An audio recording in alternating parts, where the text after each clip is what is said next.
খুবই আনন্দিত যে ইসলামী আন্দোলন আজকের এই সমাবেশের আয়োজন করেছে। আপনাদের যে দাবি সংস্কারের পক্ষে যেটা এসেছে পিআর পদ্ধতি,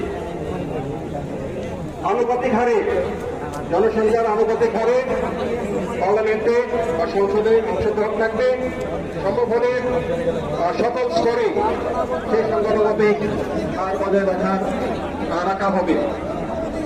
এবং আমরা মনে করি এটা একটি অন্তর্ভুক্তিমূলক ব্যবস্থা হবে।